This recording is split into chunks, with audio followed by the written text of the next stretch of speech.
आज के इस प्रोग्राम में हमारे लिए और आप तमाम समस्तीपुर ज़िला वासियों के लिए ये फख्र की बात है कि इस प्रोग्राम में एक ऐसी हस्ती मौजूद है जिसने समस्तीपुर का पूरे ज़िला का नाम रोशन किया। मुराद अल्तमश गाजी। हालांकि आपको मालूम होगा कि अल्तमश गाजी 2023 यूपीएससी क्रैकर हैं और एक पूरे हिंदुस्तान की जो सबसे टफेस्ट कंपटीशन जिसको कहा जाता है उन्होंने क्रैक किया और पूरे ज़िला का नाम रोशन किया। और मेरे लिए ये फख्र की बात है कि अल्तमश गाजी ये हमारे शागिर्द भी हैं और उस्ताद की हैसियत से ये मेरा हक बनता था कि मैं इन पर उसी हक को जताते हुए इनको हमने कोलकाता से दावत देके बुलाया है। आज के इस प्रोग्राम में तशरीफ फरमा है वो,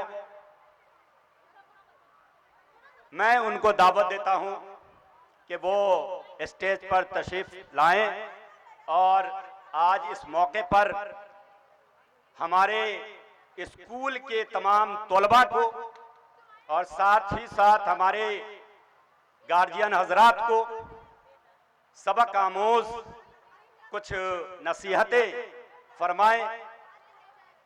मैं अल्तमश गाजी को बहुत ही एहतराम के साथ दावत देता हूं कि वो तशरीफ लाएं स्टेज पर और अपनी गुफ्तगू पेश करें। मोहतरम सामीन, दो अहम मौज़ूआत पर शानदार प्रोग्राम होने जा रहा है। आप दिल थाम के बैठे रहें, इंशाअल्लाह आप उससे भी बहुत ही सबक आमोज जो प्रोग्राम है उससे हम कुछ सीखेंगे इंशाअल्लाह। अल्तमश गाजी।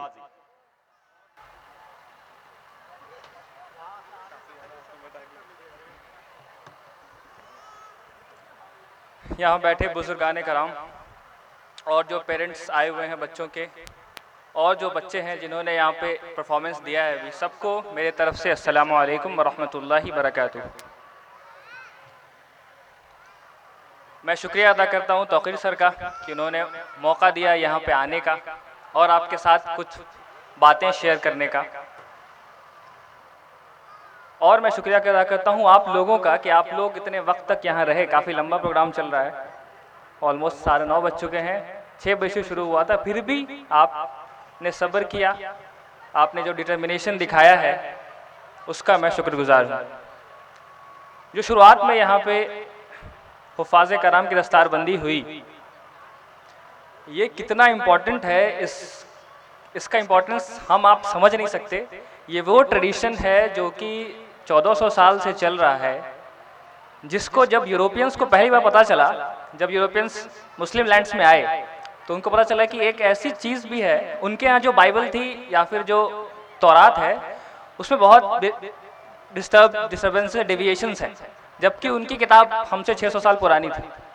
लेकिन उनको पता चला कि यहाँ मुसलमानों ने एक ऐसा सिस्टम बना लिया है जिसमें चाहे कुछ हो जाए ये किताब तब्दील की ही नहीं जा सकती, और वो 1400 साल से एकदम सेम वैसे ही चल रही है। उसी ट्रेडिशन का पार्ट है हुफ़ाज़ कराम का होना। और मैं सलाम करता हूँ जो भी हुफ़ाज़ आज जिनकी दस्तारबंदी हुई है और उन गार्जियन से जिन्होंने ये सोचा और उसको तकमील तक पहुँचाया, प्लस रेडियंस पब्लिक स्कूल में कि उन्होंने एक नया सिस्टम क्रिएट किया है जिसमें आप दोनों एक साथ चला सकते हैं, हिफ्ज़ भी बंद कर सकते हैं और पढ़ाई भी कर सकते हैं। ये सिस्टम मुसलमान जब से खिलाफत ख़त्म हुई है 1924 में, तब से पूरे दुनिया में एक सोच जारी है कि रिवाइवल कैसे लाया जाएगा। और उस रिवाइवल का एक सबसे इम्पॉर्टेंट पार्ट एजुकेशन है, जो कि हमारे यहाँ मिसिंग। उसको जोड़ने का जो तरीका रेडियंस पब्लिक स्कूल ने शुरू किया है, ये मेरे तरफ से उनको सलाम है। तो जो बच्चे यहाँ तक अभी आज जिन्होंने दस्तारबंदी की जिनकी हुई है और जिन्होंने जिस कॉन्फिडेंस के साथ परफॉर्मेंस दिया है, माशाअल्लाह, मतलब जो यहाँ पे उर्दू बोलने आ रहे हैं, जो इंग्लिश बोलने आ रहे हैं, ऐसा लग रहा है कि नेटिव लैंग्वेज है उनकी, इतने अच्छे से परफॉर्मेंस दिया है उन्होंने। उन सब को बिग राउंड ऑफ अप्लॉज, आप लोग भी, मेरी तरफ से भी।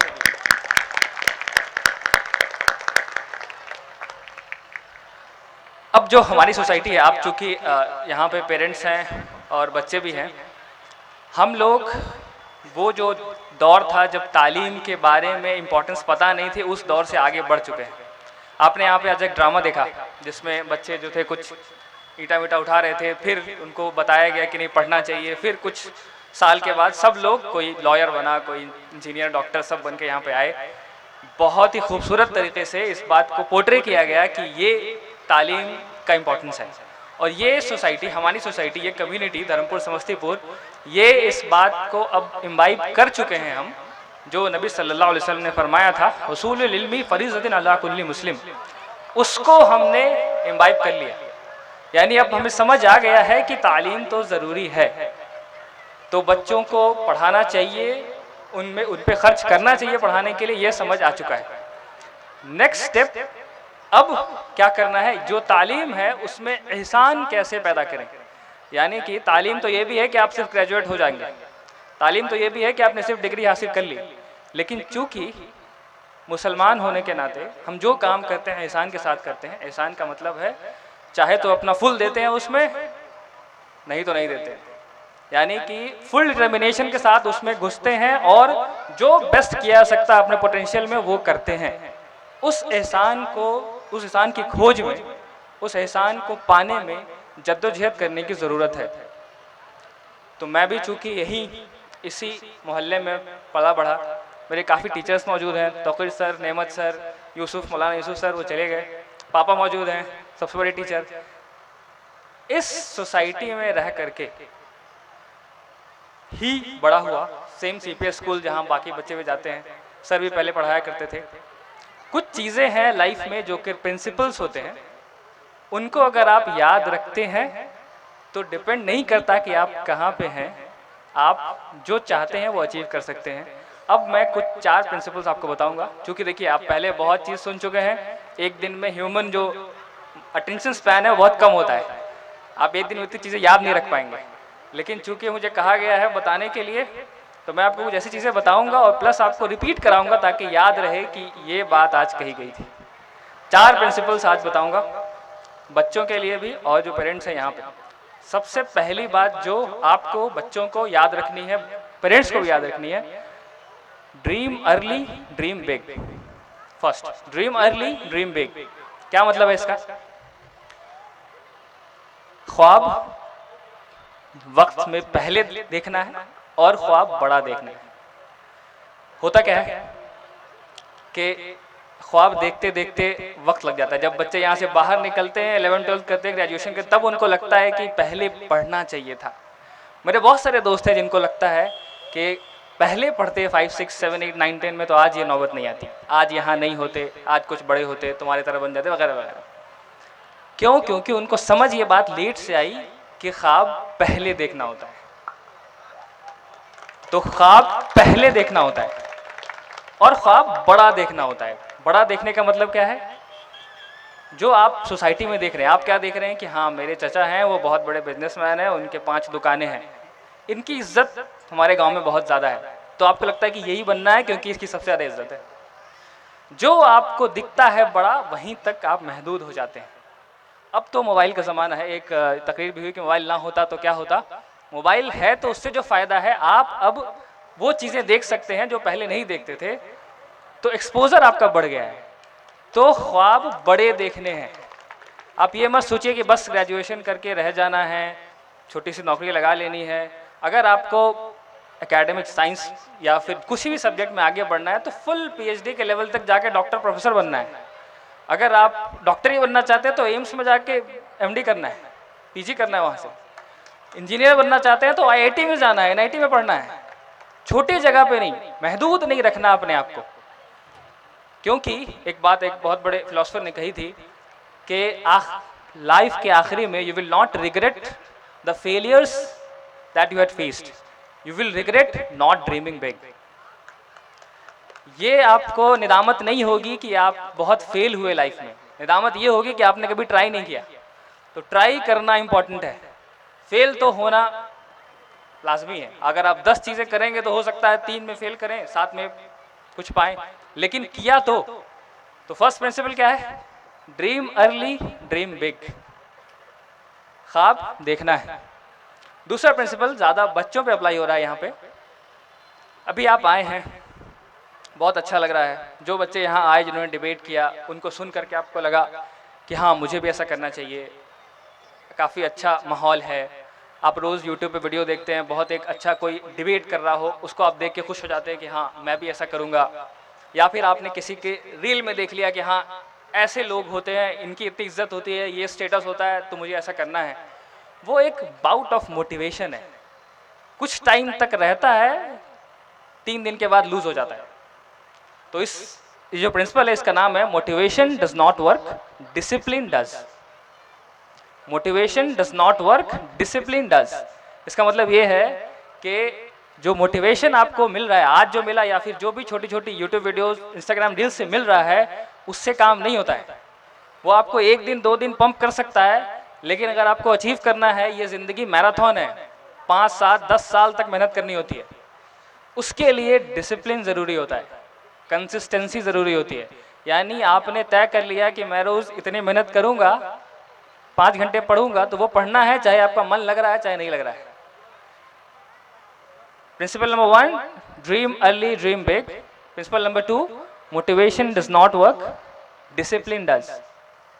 प्रिंसिपल नंबर 3, बच्चों के लिए specially, you are the average of 5 people nearest to you.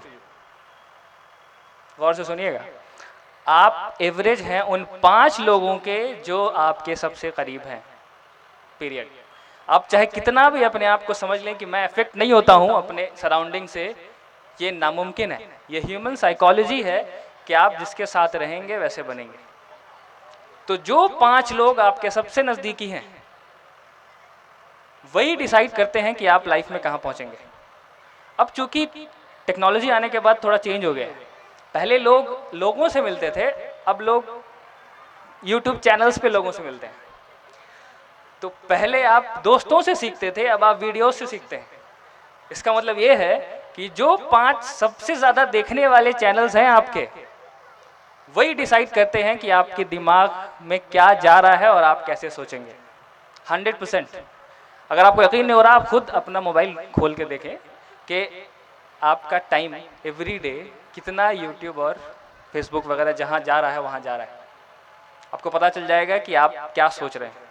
Exposure हो रहा है, लेकिन आपने अगर चूज नहीं किया है अपने कंपेनियंस, अपने रफ़ीक जो कि आपके साथ हैं, जो रफ़ीक यूट्यूब है, वो आपने चूज नहीं किया है, तो वो आपको शेप करेगा।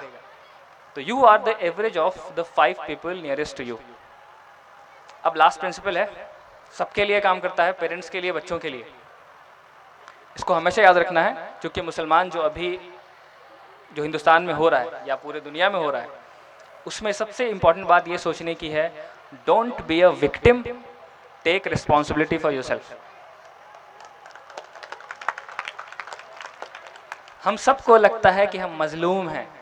आपने यहाँ पे देखा, एक बच्चे ने बोला था कि हाँ हमारे जो दुश्मन हैं वो इतना प्लान करते हैं, इतना कॉन्स्पिरेसी चल रहा है, हम तो कुछ नहीं कर सकते। हम एक कदम आगे बढ़ाएंगे, हमारा कदम टाल लिया जाएगा। हम आगे जाएंगे, हमारे साथ डिस्क्रिमिनेशन होता है, हम यहाँ नहीं जा सकते, हम वहाँ नहीं जा सकते, अरे मुसलमानों का कुछ नहीं होता, चाहे आप कुछ कर लीजिए कुछ नहीं होगा। ये सोच, ये इन्फीरियॉरिटी कॉम्प्लेक्स, एहसास कमतरी जो अंदर घुस गई है काफ़ी लंबे दौर में, 200 सालों में, उसको निकालने की ज़रूरत है। आप जब तक मजलूम समझेंगे अपने आप को, तब तक जालिम पावरफुल है। जब आपको समझ में आ जाए कि आप मजलूम नहीं हैं, आप अपनी किस्मत खुद बना सकते हैं, जो कि आज इतने बच्चों ने कॉन्फिडेंस के साथ बताया, तब आपको लगेगा कि नहीं मैं मजलूम नहीं हूं, मुझे जिम्मेदारी लेनी है। तो मतलब क्या है इसका कि आप मजलूम, डोंट बी अ विक्टिम, मजलूम मत बने, टेक रिस्पॉन्सिबिलिटी फॉर योरसेल्फ। आप अपनी जिम्मेदारी अपने आप पे लें।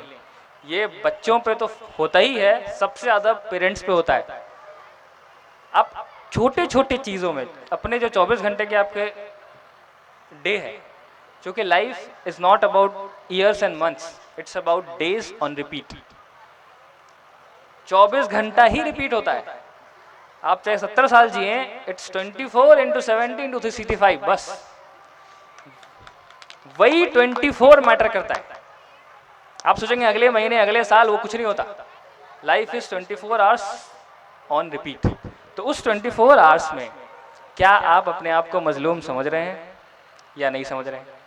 क्या आप अपने बच्चों के फ्यूचर के बारे में जब सोचते हैं तो आपको लगता है कि अरे ये तो कौम ही मजलूम है, इनको छोटा सा अगर दुकान ही कर देते वही ठीक हो जाता, इनको यहाँ कहाँ भेजें, पैसा ज़्यादा खर्च हो जाएगा और सरकार तो आगे बढ़ने देती नहीं है, या फिर इनके साथ बहुत डिस्क्रिमिनेशन होना है। जो होना है जो है, हम जब ये मान चुके हैं कि करने वाला कौन है, अल्लाह है, देने वाला कौन है, अल्लाह है, रुकने वाला कौन है, अल्लाह है, जो किस्मत में है मिलना है, हाँ मिलना है, जो किस्मत में नहीं है नहीं मिलना है, हाँ नहीं मिलना है, तो फिर किस बात का गम है कि मजलूमियत जुल्म ये हो रहा है? वो जो होना है अल्लाह ने जो लिखा है वो तो होना है। तो जो मजलूम अपने आप को आप सोच रहे हैं, उस एहसास कमतरी से बाहर आना है और जिम्मेदारी लेनी है कि हाँ मेरी जिम्मेदारी है कि मैं अपने बच्चों की अच्छी परवरिश करूँगा और उनके तालीम पे जितना हो सके उतनी मेहनत करूँगा। खर्च एक इम्पॉर्टेंट फैक्टर है, मेहनत एक अलग इम्पॉर्टेंट फैक्टर है। खर्च करना चूँकि आपका टाइम इन्वेस्ट नहीं होता है तो थोड़ा ठीक लगता है, लेकिन टाइम इन्वेस्ट करना इज़ मोर इम्पॉर्टेंट। क्योंकि आज जो शैतान है वो घरों में घुसा हुआ है, वो बैठ के भले किताब लिया हो लेकिन फ़ोन है उसके अंदर। तो टाइम इन्वेस्ट करना is more important for parents. तो जिम्मेदारी आपके लेने की मतलब ये है कि टाइम भी इन्वेस्ट करेंगे और पैसा तो आप कर ही रहे हैं इन्वेस्ट। 4 प्रिंसिपल्स क्या है? ड्रीम अर्ली, ड्रीम बिग, सबके लिए। Motivation does not work, discipline does, सबके लिए। You are the average of 5 people nearest to you. 4th, don't be a victim, take responsibility for yourself। उम्मीद करते हैं कि आपको याद रहेगी ये चीज़ें। मेरे लाइफ में इन चीज़ों ने ही जो बदलाव लाया है, आप भी कर सकते हैं। लाइफ एक मैराथन है, उसको आप एक दिन में पावरफुल होकर के आज से पूरा बदल दूंगा, कल से एकदम तहज्जुद शुरू, एक पारा कुरान रोज, ऐसा नहीं होता है। अगर आप आज तक नहीं पढ़ रहे थे तो एक रुकू पढ़नी है। कुरान की क्या इंपॉर्टेंस है, आज चूँकि वक्त नहीं है, लेकिन अल्लाह ताला ने जो आयत में वर्ड यूज़ किया है, शहरु रमज़ानिल्लज़ी उनज़िला फ़ीहिल कुरान हुदल लिन्नास बय्यिनातिन मिनल हुदा वल फुरक़ान, 3 चीज़ों के बारे में जिक्र है। इसको जाके आप देखेंगे कि क्या ये 3 चीज़ें हैं जो कुरान के बारे में कहा गया है। वो इम्बाइब करना अपने ज़िंदगी में, उसके लिए कुरान का समझना तो ज़रूरी है ही, तिलावत भी ज़रूरी है। तो 2 स्कूल्स हैं, एक तो समझना चाहते हैं तो तिलावत नहीं, तिलावत करते हैं तो समझना नहीं, दोनों करना है। तो कुरान को अपने लाइफ में ऐड कीजिए, थोड़ा ही सही, 15 मिनट्स शुरू से, और मोटिवेट ज़्यादा मत होइए, डिसिप्लिन के साथ एक बनाइए कि ये करना है और उसको सबमिट करना है।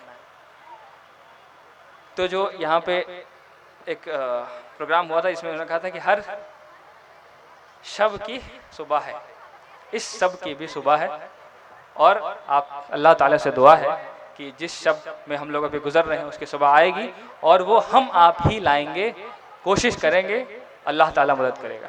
अस्सलामु अलैकुम व रहमतुल्लाहि व बरकातहू।